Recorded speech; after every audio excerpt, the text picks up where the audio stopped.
Penggerak Angkatan 9 dari SMA Negeri 1 Cibadak, Kabupaten Lebak, Provinsi Banten. Bersama saya sudah hadir Ibu Lisnawati. Beliau adalah guru ekonomi dari SMA Negeri 1 Cibadak. Kabar Ibu? Baik, alhamdulillah. Ibu gimana kabarnya? Alhamdulillah, sehat ya Bu. Yang kita akan adakan percakapan praobservasi Ibu. Sebelum nanti saya akan mengamati proses pembelajaran yang akan Ibu laksanakan pada saat nanti. Adapun tujuan melakukan supervisi ini untuk mengetahui dan mengevaluasi jalannya proses pembelajaran yang Ibu lakukan, dan kenapa kita hari ini melakukan percakapan praobservasi adalah sebagai persiapan awal sebelum nanti Ibu melakukan kegiatan pembelajaran supaya lebih siap dan lebih percaya diri, sehingga memberikan pembelajaran terbaik untuk murid kita ya. Ada beberapa pertanyaan Ibu yang akan saya sampaikan kepada Ibu. Yang pertama adalah berkaitan dengan tujuan.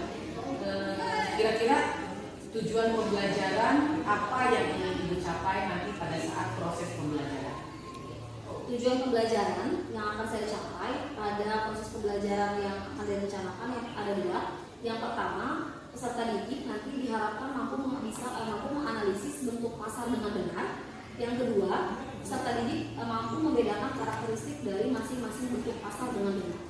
Jadi tujuan pembelajaran yang ingin Ibu capai nanti pada saat proses pembelajaran ada dua tujuan pembelajaran. Bagaimana Ibu area pengembangan yang ingin Ibu capai atau yang ingin Ibu observasi? Area pengembangan yang akan dicapai ada tiga. Area pengembangan kognitif, afektif, dan psikomotorik. Untuk area pengembangan kognitif akan dicapai dengan nanti peserta didik diberikan lembar kerja peserta didik atau LKPD. Nah, berikutnya untuk area pengembangan sikap atau afektif, saya sediakan lembar penilaian diri siswa yang nanti akan ada tabel centang, kolomnya dan tiga sesuai dengan keadaan peserta didik yang sebenarnya. Yang ketiga, untuk lembar penilaian psikomotorik, saya sediakan instrumen penilaian keterampilan presentasi. Baik Ibu, jadi area pengembangan yang Ibu ingin capai pada saat observasi nanti adalah area pengembangan kognitif, afektif, dan psikomotor. Baik Ibu, saya ingin mendengar Ibu bagaimana rancangan pembelajaran yang ingin Ibu terapkan di dalam kelas, mungkin dari strategi pembelajarannya, model pembelajaran, dan metode pembelajarannya. Strategi pembelajaran yang akan saya terapkan adalah pembelajaran berdiferensiasi sosial emosi. Berikutnya model pembelajaran yang akan saya terapkan adalah model pembelajaran problem based learning, adalah model pembelajaran yang berbasis masalah untuk melatih kemampuan berpikir kritis siswa peserta didik. Berikutnya untuk metode pembelajaran yang akan saya terapkan, yang pertama kelompok, berikutnya presentasi kelompok, dan kedua. Jadi Ibu, jadi strategi pembelajaran yang ingin Ibu capai adalah pembelajaran berdiferensiasi yang diintegrasikan dengan sosial emosional. Baik, sebelum kita akhiri, apa kira-kira yang Ibu dapatkan dari hasil percakapan kita hari ini? Dari percakapan kita hari ini, saya mengambil pelajaran bahwa ketika kita akan mengajar di kelas, itu perlu persiapan yang matang. Jangan sampai misalnya kita masuk dalam kelas tanpa perencanaan, sehingga ketika masuk kelas tanpa perencanaan, tujuan pembelajarannya juga khawatir tidak tercapai. Baik Ibu, terima kasih sudah bersedia berbincang-bincang dengan saya di percakapan praobservasi ini. Sampai bertemu di kegiatan observasi nanti hari Rabu tanggal 28 Februari 2024 jam pertama dan jam kedua, yaitu kelas 10 fase S1. Demikian percakapan kita hari ini. Sampai bertemu di kegiatan observasi kelas dan juga percakapan pasca observasi. Terima kasih Ibu. Wassalamualaikum warahmatullahi wabarakatuh. Waalaikumsalam warahmatullahi wabarakatuh. Assalamualaikum warahmatullahi wabarakatuh. Waalaikumsalam warahmatullahi wabarakatuh. Oke anak-anak, gimana kabarnya hari ini? Baik. Hari ini kita akan melanjutkan pembelajaran di minggu lalu. Nah, tapi sebelum itu, alangkah baiknya kita berdoa terlebih dahulu. Ketua kelasnya, silakan berdoa.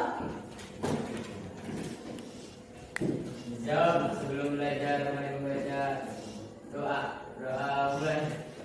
Bismillahirrahmanirrahim. Ucapkan salam.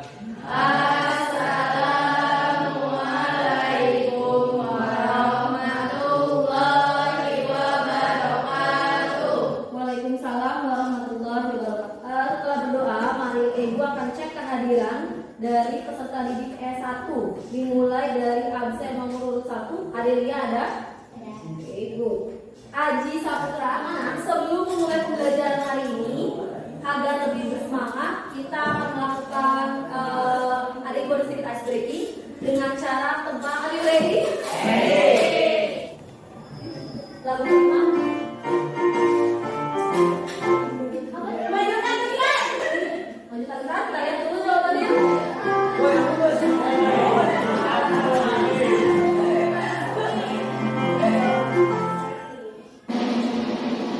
Oke, maju. Ibu akan membagi 6 kelompok belajar. Dimulai dari kelompok 1, 2, 3, 4, 5 hingga kelompok 6. Caranya adalah berkumpul dalam kelompoknya masing-masing. Oke, masih ingat materi kita minggu lalu apa? Masih. Kita sudah membahas apa? Pasar. Oke. Masih ingat definisi pasar minggu lalu? Masih. Apa itu pasar? Pasar adalah bertemunya penjual dan pembeli mau secara bertemu langsung mau secara online untuk membeli barang dan jasa. Pasar adalah tempat bertemunya penjual dan pembeli, baik bertemu secara langsung maupun tidak langsung. Ya.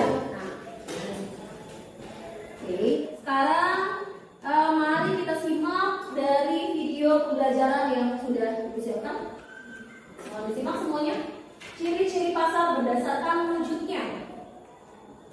Pasar merupakan salah satu dari berbagai sistem, institusi, prosedur, hubungan sosial, dan infrastruktur tempat usaha menjual barang dan jasa. Kamu boleh menuliskan pertanyaan apapun mengenai materi yang tadi sudah ditayangkan lewat video pembelajaran melalui sticky note yang sudah disediakan. Satu kelompok, satu sticky note, atau satu pertanyaan. Any question?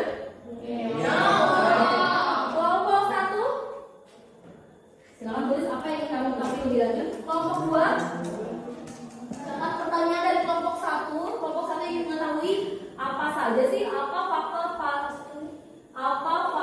pasar konkret dan pasar abstrak. Karena Ibu sudah siapkan lembar kerja peserta didik atau LKPD yang akan Ibu bagikan satu kelompok masing-masing satu. Lembar kerja peserta didik ini ada berisi sebuah artikel dan di belakangnya ada 3 pertanyaan. Artikel kali ini tentunya berhubungan dengan materi kita tentang pasar. Judul artikelnya daftar 10 marketplace online paling ramai pengunjung di Asia Tenggara. Ini yang mau cek di mana progres eksekusinya. Jangan sampai ada yang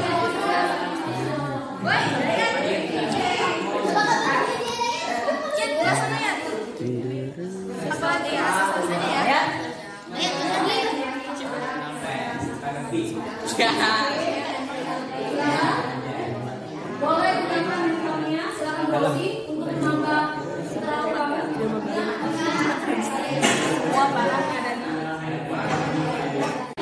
Assalamualaikum warahmatullahi wabarakatuh. Kami dari kelompok 2 akan mempresentasikan mengenai diskusi mengenai jenis-jenis pasar. Apakah Anda pernah berbelanja di salah satu marketplace tersebut? Barang apa saja yang pernah Anda beli? Pernah. Barangnya seperti pakaian atau perabot rumah, make up, aksesoris, contohnya seperti jam dan kalung. Manfaat apa saja yang Anda rasakan dengan berbelanja melalui marketplace? Mempermudah untuk menjangkau konsumen baru, menghemat ongkos, kemudahan dalam mendapatkan barang yang diinginkan. Buatlah perbandingan antara pasar konkret dan pasar abstrak dalam bentuk tabel dilihat dari segala sisi yang Anda rasakan selama ini. Jawab. Bentuk pasar konkret pasar tempat pembeli dan penjual bertemu secara Permasalahan yang kamu temukan? Kalau tidak ada yang kamu temukan, maka materi pasar untuk bentuk pasar dan jenis pasar itu Ibu anggap sudah selesai. Dan minggu depan jangan lupa kita akan melanjutkan pembelajaran ekonomi dengan materi uang, lembaga keuangan, pasar modal dan OJK. Ada dengan OJK? Any question, my students? No. Sudah bisa dimengerti pembelajaran kali ini? Kalau sudah dimengerti, sebelum mengakhiri pembelajaran, alangkah lebih baiknya kita membaca doa. Untuk ketua kelas, silakan pimpin doa penutupnya. sudah belajar dari baca hamdalah.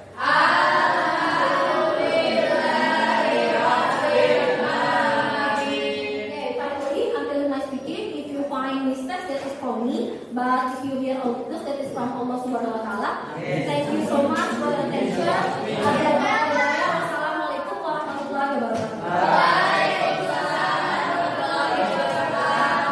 Assalamualaikum warahmatullahi wabarakatuh. Berjumpa kembali di percakapan pasca observasi bersama saya Trisratma, calon guru penggerak angkatan 9 dari SMA Negeri 1 Cibadak, Kabupaten Lebak, Provinsi Banten. Saya masih ditemani oleh Ibu Isnawati, guru ekonomi SMA Negeri 1 Cibadak, sebagai guru yang telah diobservasi pada kegiatan supervisi akademik. Dan saya pun ditemani oleh Ibu Ade Siti Munawaro sebagai pengajar praktik di kegiatan program guru penggerak angkatan 9. Assalamualaikum Ibu Isnawati. Waalaikumsalam. Assalamualaikum Ibu Ade. Apa kabarnya hari ini? Baik, alhamdulillah. Alhamdulillah sehat ya Ibu? Sehat bedanya ya, alhamdulillah. Baik, di percakapan pasca observasi hari ini saya ingin memberikan pertanyaan pada Ibu terkait dengan observasi di kelas yang sudah kita laksanakan sebelumnya gitu ya. Dengan tujuan untuk mengevaluasi sejauh mana proses pembelajaran yang Ibu lakukan. Untuk pertanyaan pertama, bagaimana nih perasaan Ibu dengan proses pembelajaran yang Ibu sudah lakukan di kelas? Proses pembelajaran yang sudah saya lakukan, yang waktu itu juga kebetulan Ibu hadir ya, di barisan belakang dalam kelas. Manusiawi ya, ketika memang ada yang menilai, ada rasa panik gitu, tapi memang itu semua bisa teratasi karena persiapan pembelajarannya sebelum masuk kelas sudah dilengkapi. Tapi memang nervous di awal itu saya rasa manusiawi, tapi setelah berjalan ya alhamdulillah bisa terlaksana meskipun ada kekurangan yang saya sadari memang itu perlu diperbaiki. Deg-degan gitu ya, pasti. Ya pasti ya, karena memang tidak terbiasa ada orang yang di dalam kelas juga gitu ya. Ibu bisa ceritakan kembali Ibu area pengembangan yang Ibu lakukan ataupun strategi atau metode atau model pembelajaran yang Ibu lakukan pada saat proses pembelajaran kemarin. Oke. Saat proses pembelajaran yang sudah dilakukan itu kemarin saya menggunakan model pembelajaran Ramun Business Learning dengan waktu itu temanya mengenai pasar, struktur pasar. Nah berikutnya untuk area pengembangan dalam pertemuan itu saya ketika menggunakan PBL itu problem listening dengan harapan dengan model tersebut siswa dilatih untuk berpikir kritis gitu, dilatih nalarnya. Nah berikutnya pengembangannya, jadi saya menilai kemampuan peserta didik, saya menyentuh ranah 3 ranah, sikap atau afektif, pengetahuan dan psikomotoriknya. Iya. Jadi area pengembangan yang Ibu kembangkan di kelas itu meliputi area pengembangan kognitifnya, afektifnya dan psikomotornya yang sudah kena semuanya gitu ya.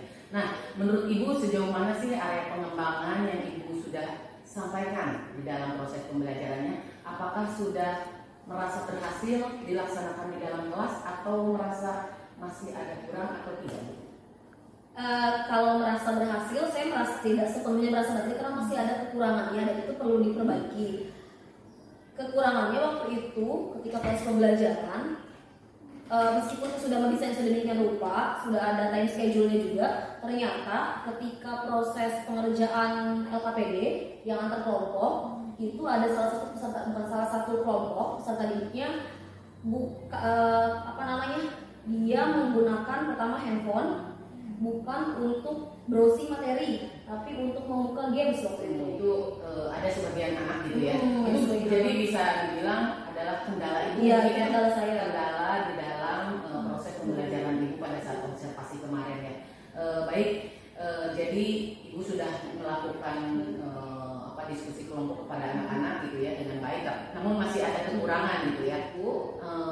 Ada beberapa siswa yang tidak terlibat gitu ya di dalam pembelajarannya, masih mengandalkan teman dalam menyelesaikan menyelesaikan tugas yang diberikan di dalam diskusi kelompoknya gitu ya.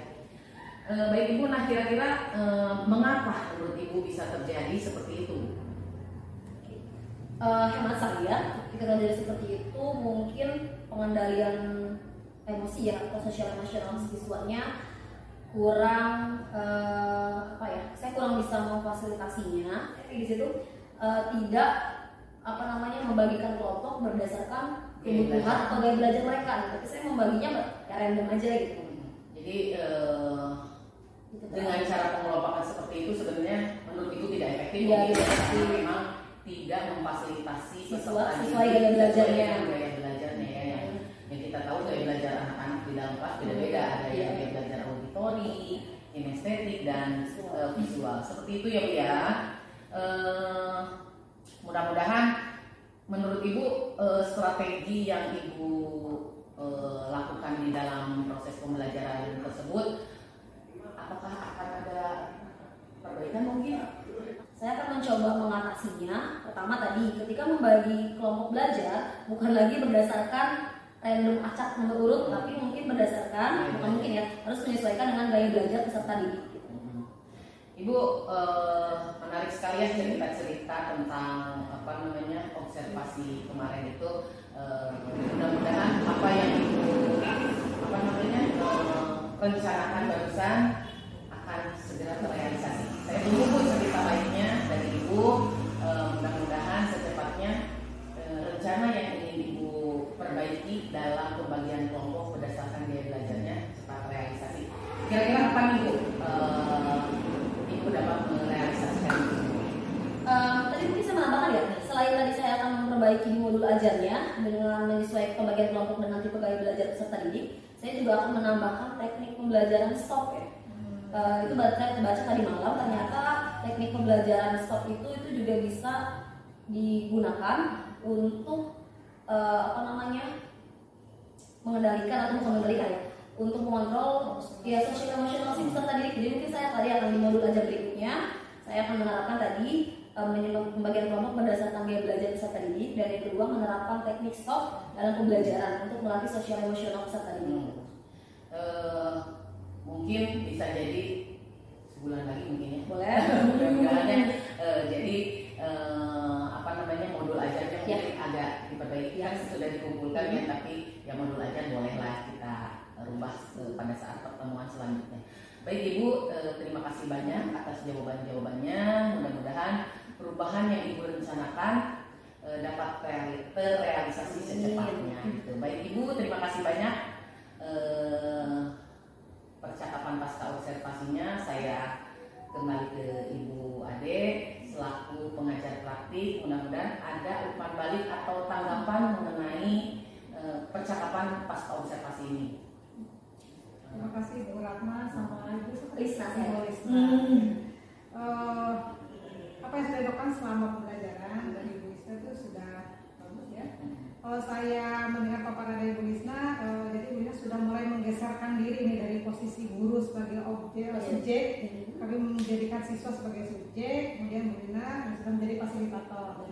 Ketika Bu Lina membagi kelompok itu sebenarnya juga tidak ada patokan khusus harus dengan gaya belajar, sebenarnya tidak.